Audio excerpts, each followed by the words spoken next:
El movimiento de resistencia islámica de Palestina, Hamás, afirmó haber aceptado una propuesta de alto el fuego en Gaza presentada por Egipto y Qatar.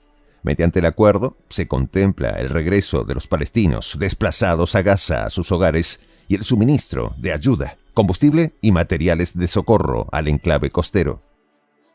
No obstante, mientras las negociaciones se desarrollan, Israel, sin importarle que este conflicto termine, lanzó una nueva ofensiva, esta vez en Rafah, donde al menos 12 palestinos murieron producto de los primeros ataques aéreos. Los detalles a continuación.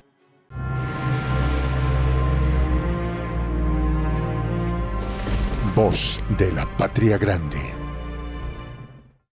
Mientras Ismail Haniyeh, jefe del buró político de Hamás, conversaba por teléfono con el primer ministro qatarí Mohammed bin Abdulrahman Al Thani y con el ministro egipcio de inteligencia Abbas Kamel, para informarles que el movimiento aprobará la propuesta de acuerdo de alto el fuego en Gaza, Netanyahu planeaba más ataques contra ellos y el pueblo palestino. El líder adjunto de Hamás en Gaza, Khalil al-Hayya, también había comunicado que el presidente estadounidense Joe Biden se había comprometido personalmente con la implementación del acuerdo de alto el fuego, y esto, evidentemente, no sucedió. Se detalló que el acuerdo de alto el fuego aprobado por Hamás consta de 3 fases. La primera contempla el regreso de los palestinos desplazados a Gaza a sus hogares, así como el intercambio de 50 prisioneros palestinos por cada mujer israelí retenida en Gaza.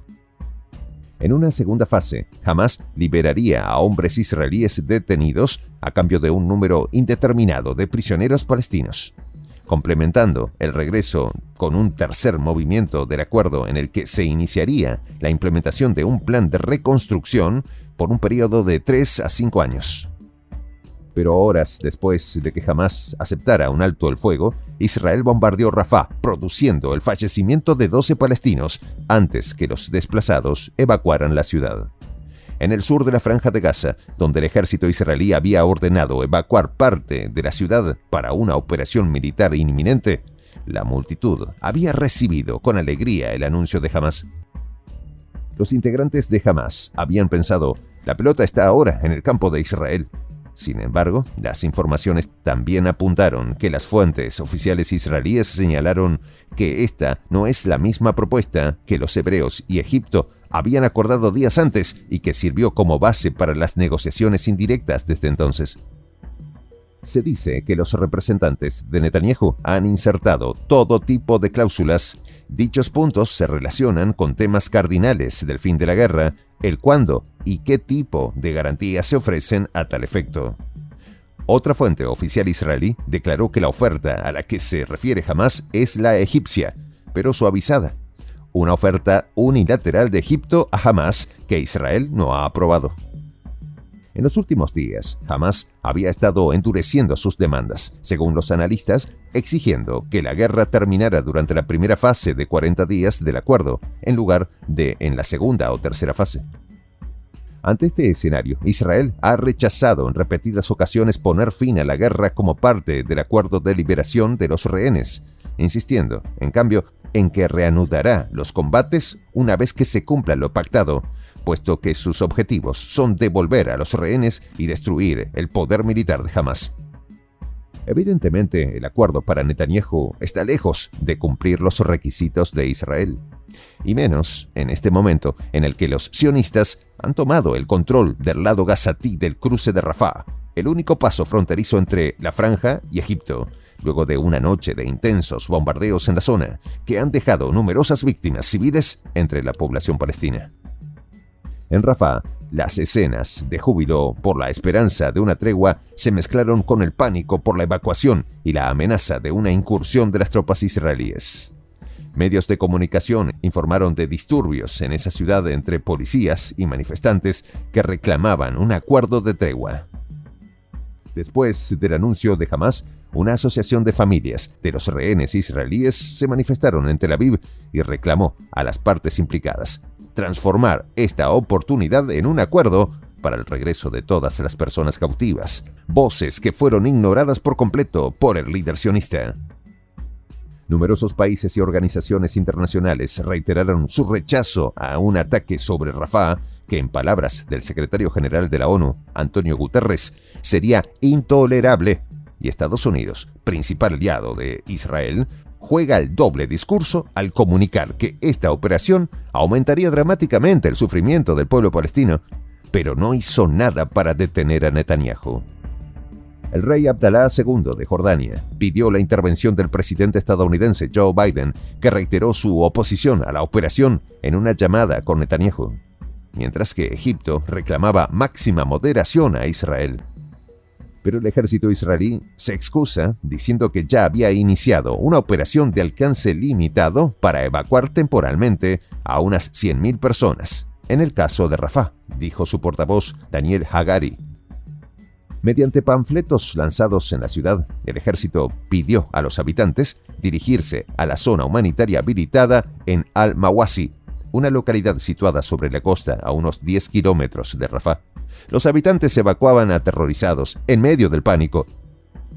Osama al-Khalut, un responsable local de la Media Luna Roja palestina, calculó que el número de afectados ascendió a 250.000 desplazados. La ofensiva de respuesta israelí sobre Gaza ha dejado al menos 34.735 fallecidos, principalmente civiles, según el Ministerio de Salud de este territorio gobernado desde 2007 por Hamás. La zona de Al-Mawasi no tiene espacio suficiente para que instalemos nuestras tiendas de campaña, afirmó mientras abandonaba la ciudad Abdul Rahman Abu Hazar, un palestino de 36 años. Mi familia y yo, 13 personas, no sabemos dónde ir. Hasta ahora, Israel se ha opuesto a una retirada completa de Gaza y a un alto el fuego permanente sin antes lanzar una operación sobre Rafah para vencer a Hamás y asegurarse que no vuelva a producirse un ataque como el del 7 de octubre. Ese día, una fecha negra para los sionistas, comandos islamistas se infiltraron al sur de Israel y ejecutaron una acción sorpresa donde fallecieron 1.170 personas. También secuestraron a 250 personas, de las que 128 continúan en la Franja de Gaza, según el ejército israelí. Se confirmó que el ejército israelí efectuó ataques en la ciudad de Rafah contra carreteras, tierras agrícolas, casas residenciales y granjas, en los barrios orientales de Al-Salam y Al-Hinaina, entre otros, que coinciden con algunos de los lugares enumerados por las fuerzas sionistas en su orden de evacuación. Hamás advirtió a los soldados israelíes que cualquier operación militar en Rafah no será un picnic y que el brazo armado del grupo, las brigadas Al-Qassam, están preparadas para defender a nuestro pueblo.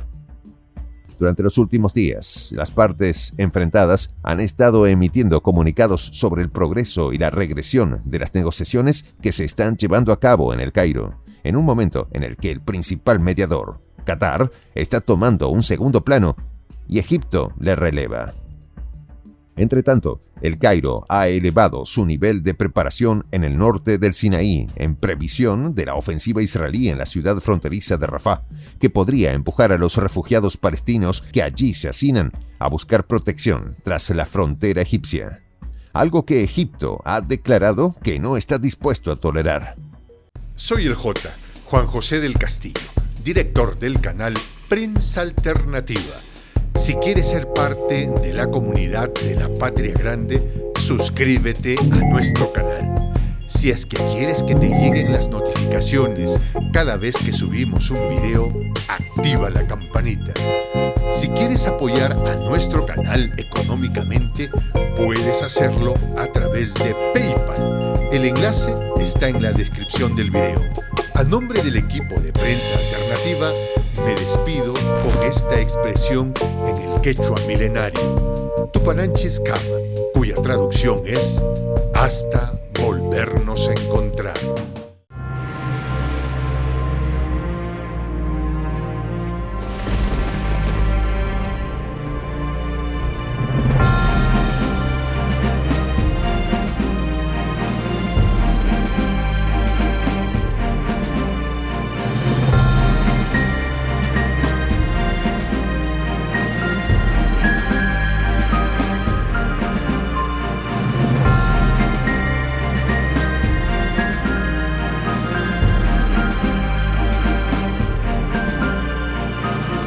Voz de la Patria Grande.